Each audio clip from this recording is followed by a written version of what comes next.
নমস্কার দর্শক বন্ধুরা, 15,000 টাকা থেকে 25,000 টাকা, মাত্র 10,000 টাকার এই পার্থক্য ভবিষ্যতে একজন কর্মচারীর অবসর জীবনে কতটা পরিবর্তন আনতে পারে জানেন? যে মানুষটি 30 বা 35 বছর চাকরি করে নিজের বেতন থেকে প্রতি মাসে পিএফের টাকা জমিয়েছেন, তার কাছে অবসর মানে শুধু চাকরি শেষ হওয়া নয়, অবসর মানে জীবনের শেষ পর্যায়ে আর্থিক নিরাপত্তা, সংসারের খরচ, ওষুধের খরচ, নিজের ছোটোখাটো প্রয়োজন, আর সবচেয়ে বড় কথা, অন্যের কাছে হাত না পেতে নিজের টাকায় বেঁচে থাকার নিশ্চয়তা। এই কারণে ইপিএস 95 বা বর্তমানে ইপিএস 2026 নিয়ে 15,000 টাকা থেকে 25,000 টাকা ওয়েজ সিলিং বাড়ানোর আলোচনা এত গুরুত্বপূর্ণ। তবে শুরুতেই একটি ভুল ধারণা পরিষ্কার করা দরকার। 25,000 টাকা কোনো ন্যূনতম পেনশন নয়, এটি হলো ইপিএফ এবং ইপিএসের ওয়েজ সিলিং, অর্থাৎ যে সীমা পর্যন্ত বাধ্যতামূলক অবদানের কাঠামো প্রযোজ্য হয়। বর্তমানে এই সীমা 15,000 টাকা, প্রস্তাবিত পরিবর্তনে সেটি 25,000 টাকা হতে পারে। তবে চূড়ান্ত সরকারি বিজ্ঞপ্তি না আসা পর্যন্ত বিষয়টি সম্পূর্ণ নিশ্চিত বলা যাবে না। এবার আসল হিসাবটা বুঝুন।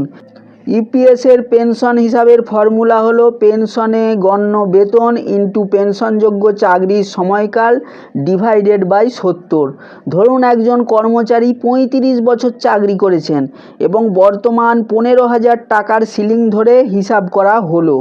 15,000 ইন্টু 35 ডিভাইডেড বাই 70 হিসাব করলে দাঁড়ায় 7,500 টাকা মাসিক। এবার যদি ভবিষ্যতে পেনশনযোগ্য ওয়েজ সিলিং 25,000 টাকা হয় এবং একজন কর্মচারী দীর্ঘ সময় ধরে পুরো 25,000 টাকার সীমার ভিত্তিতে অবদান করেন, তাহলে হিসাব হবে 25,000 ইন্টু 35 ডিভাইডেড বাই 70, অর্থাৎ তাত্ত্বিকভাবে পেনশন দাঁড়াতে পারে 12,500 টাকা মাসে।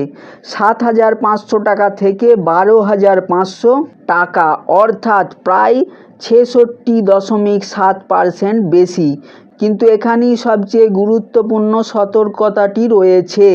এই 12,500 টাকা প্রত্যেক কর্মচারীর নিশ্চিত পেনশন নয়, এটি একটি তাত্ত্বিক সর্বোচ্চ হিসাব।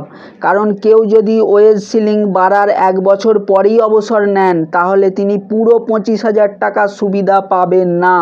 ইপিএসে সাধারণভাবে আগের 60 মাস অর্থাৎ 5 বছরের গড় পেনশনযোগ্য বেতন বিবেচনা করা হয়। ধরুন 60 মাসের মধ্যে 48 মাস আপনার পেনশনযোগ্য বেতন ছিল 15,000 টাকা এবং শেষের 12 মাসে তা 25,000 টাকা হয়েছে, তাহলে গড় বেতন সরাসরি 25,000 টাকা হবে না, সেটি প্রায় 17,000 টাকার কাছাকাছি হবে। তাই অবসরের একেবারে কাছাকাছি থাকা কর্মচারীদের জন্য সুবিধা সীমিত হতে পারে। অন্যদিকে যারা দীর্ঘ সময় ধরে নতুন সিলিংয়ের ভিত্তিতে অবদান রাখতে পারবেন, তাদের ক্ষেত্রে প্রভাব তুলনামূলকভাবে বেশি হতে পারে। এখন যে প্রশ্নটি সবচেয়ে বেশি গুরুত্বপূর্ণ তা হলো, বর্তমান ইপিএস পেনশনভোগীদের পেনশন কি তাহলে বেড়ে যাবে? শুধু ওয়েজ সিলিং বাড়লেই উত্তর হলো না, পেনশন স্বয়ংক্রিয়ভাবে বাড়বে না। 2014 সালে ওয়েজ সিলিং 6,500 টাকা থেকে বাড়িয়ে 15,000 টাকা করা হয়েছিল, কিন্তু সেই সময় শুধুমাত্র সিলিং বাড়ার কারণে বর্তমান পেনশনভোগীদের পেনশন স্বয়ংক্রিয়ভাবে সংশোধন হয়নি। তাই এবার বর্তমান পেনশনভোগীদের অতিরিক্ত সুবিধা দিতে হলে সরকারকে আলাদাভাবে নিয়ম পরিবর্তন করতে হবে, অথবা পূর্ববর্তী সময়ের জন্য কোনো সুবিধা দেওয়ার সিদ্ধান্ত নিতে হবে। আর এখানেই আসে সেই 1,000 টাকা ন্যূনতম পেনশনের বিষয়টি। আজও বহু পেনশনভোগীর কাছে 1,000 টাকা মাসিক পেনশন অত্যন্ত কম। বছরের পর বছর কাজ করার পর যখন মাসের শেষে হাতে মাত্র 1,000 টাকা আসে, তখন সেই টাকা দিয়ে ওষুধ, বিদ্যুৎ, খাবার এবং সংসারের অন্যান্য খরচ চালানো কতটা কঠিন তা একজন পেনশনভোগী সবচেয়ে ভালো বোঝেন। দীর্ঘদিন ধরে তাই দাবি রয়েছে এই ন্যূনতম পেনশন বাড়িয়ে 7,500 টাকা করা হোক, কিন্তু 15,000 টাকা থেকে 25,000 টাকা ওয়েজ সিলিং বাড়লেই 1,000 টাকার ন্যূনতম পেনশন 12,500 টাকা হয়ে যাবে এমনটা একেবারেই নয়। এই দুটি আলাদা বিষয়। 25,000 টাকা হলো ওয়েজ সিলিং আর 1,000 টাকা হলো ন্যূনতম পেনশনের বর্তমান সীমা। কোনো যোগ্য পেনশনভোগীর হিসাব যদি নির্ধারিত ফর্মুলা অনুযায়ী 1,000 টাকার নিচে আসে, তাহলে বর্তমানে ন্যূনতম সীমা হিসেবে 1,000 টাকা কার্যকর থাকে।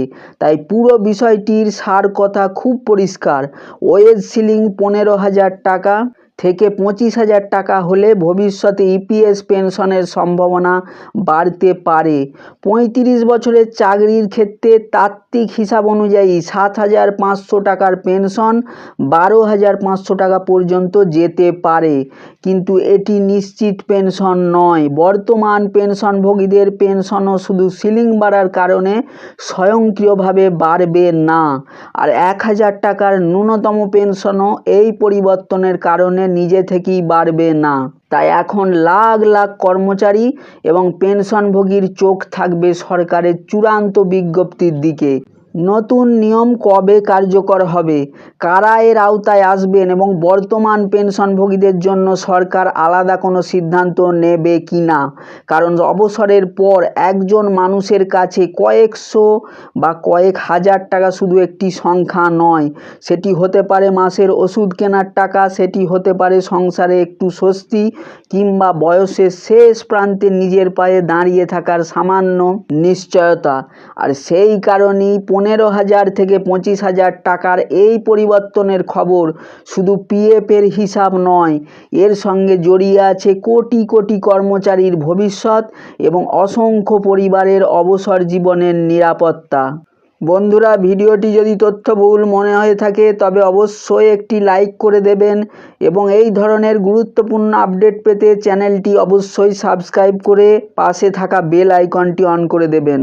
ধন্যবাদ, নমস্কার।